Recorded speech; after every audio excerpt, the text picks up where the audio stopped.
Halo anak-anak, jumpa lagi dengan Mr. Yohan, tapi bukan di video matematika. Ya, sekarang Mr. Yohan akan menjelaskan materi tentang tema 1, subtema 1, pembelajaran 4 dan 5.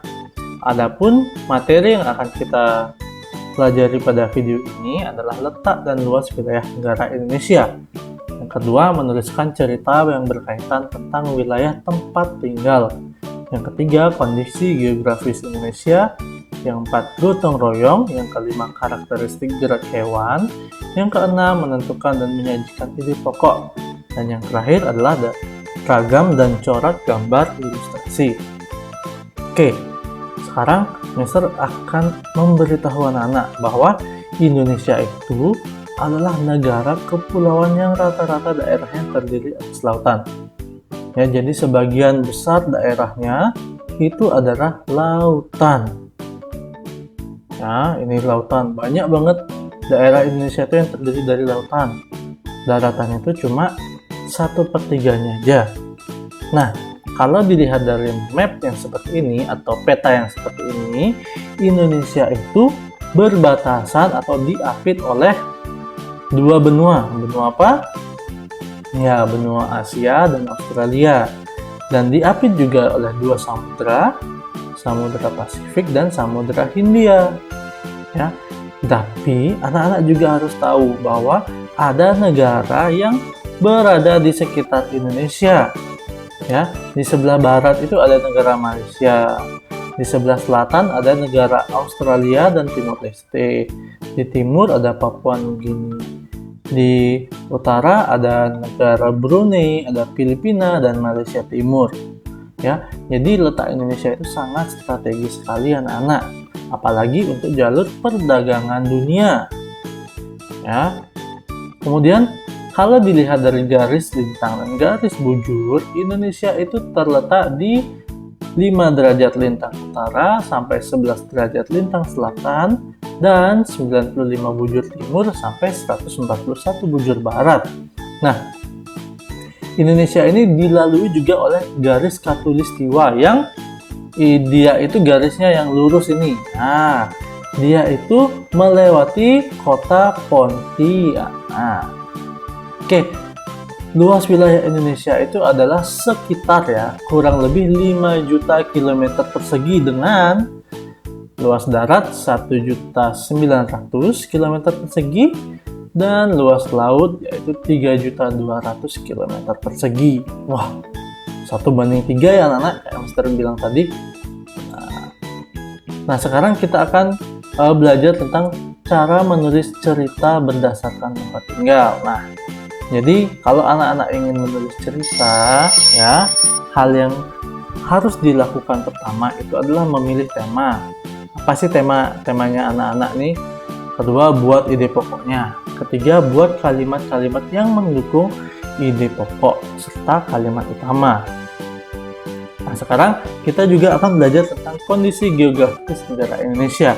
Kondisi geografis negara Indonesia itu atau suatu negara itu biasanya dilambangkan dengan simbol-simbol ya, seperti ini. Ada simbol ibu kota, sungai, danau. Ya, kalau gunung berapi itu ada gunung yang merah, gunung yang hitam. Kemudian contohnya nih, Mister ambil di Pulau Bali.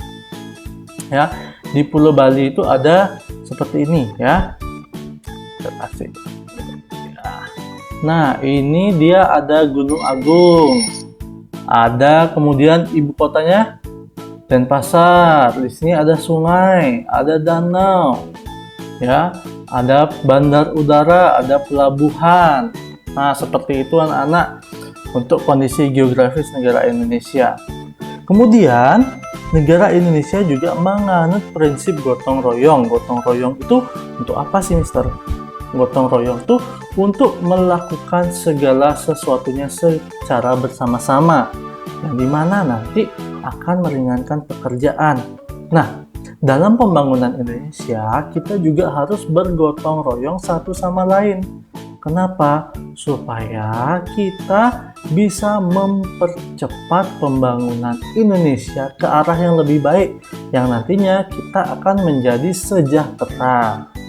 Begitu anak-anak fungsi gotong royong dalam pembangunan Indonesia.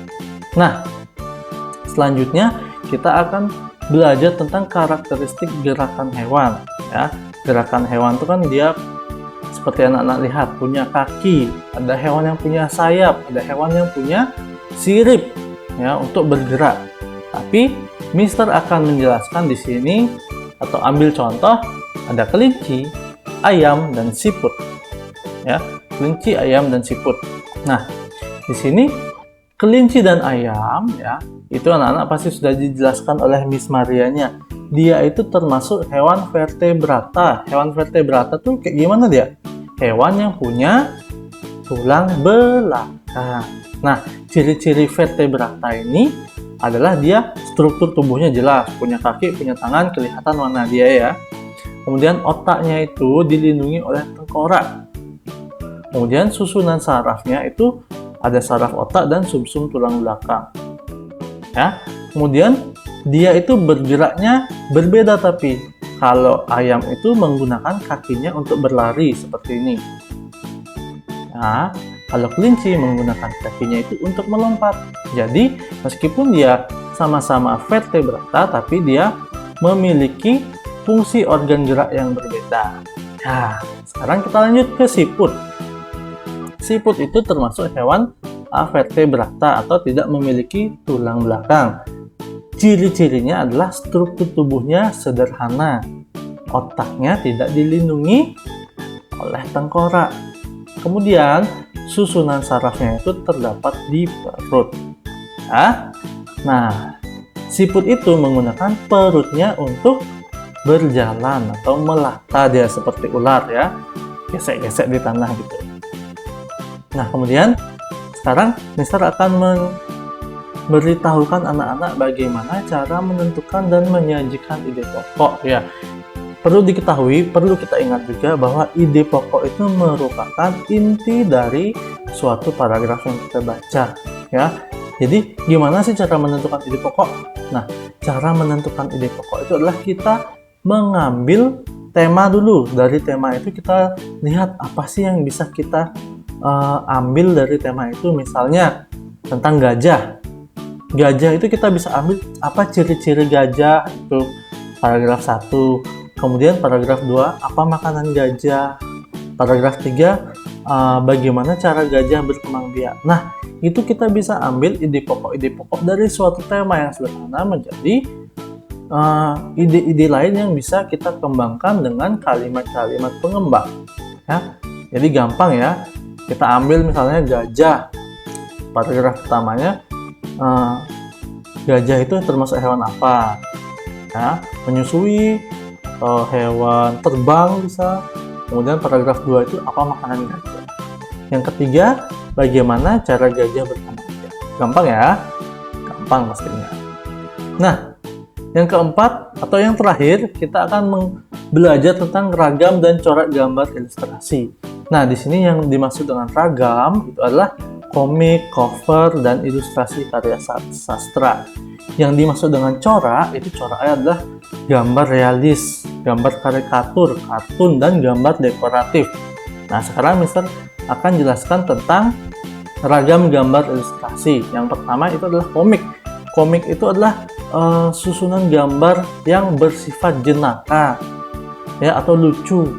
Nah, dalam komik ini gambar satu dengan gambar lainnya itu saling berkaitan, dia mempunyai hubungan yang mengandung sebuah cerita. Kemudian yang kedua, cover. Cover itu adalah sampul buku ya, sampul buku yang mewakili isi buku atau majalah. Nah, itu cover. Kemudian ada corak. Nah, corak ini ada yang pertama corak realis. Corak realis itu adalah gambar yang memiliki bentuk serta warna yang sesuai atau hampir sama dengan kenyataannya tanpa ada pengurangan atau penambahan. Ya. Nah, gambar ilustrasi yang kedua yaitu corak gambar ilustrasi yang kedua yaitu karikatur. Karikatur ini adalah gambar realis yang memiliki bentuk dan warna yang sama dengan kenyataannya. Ya, tapi dia ini bersifat seperti sindiran-sindiran begitu ya. Seperti ini contohnya. Dia ada karakter Lionel Messi yang kepalanya besar. Kartun, kartun ini gambar yang memiliki bentuk-bentuk lucu. Ini sifatnya menghibur atau bisa mengandung humor, ya, seperti itu. Kemudian gambar dekoratif ini biasanya gambar yang kita gunakan untuk menghias sesuatu yang sederhana menjadi lebih indah. Nah, seperti itu anak-anak gambar dekoratif. Nah, sekian saja menurut Mister untuk materi kali ini. Mister harap anak-anak bisa mengerti akan apa yang Mister jelaskan. Terima kasih, sampai jumpa di video selanjutnya.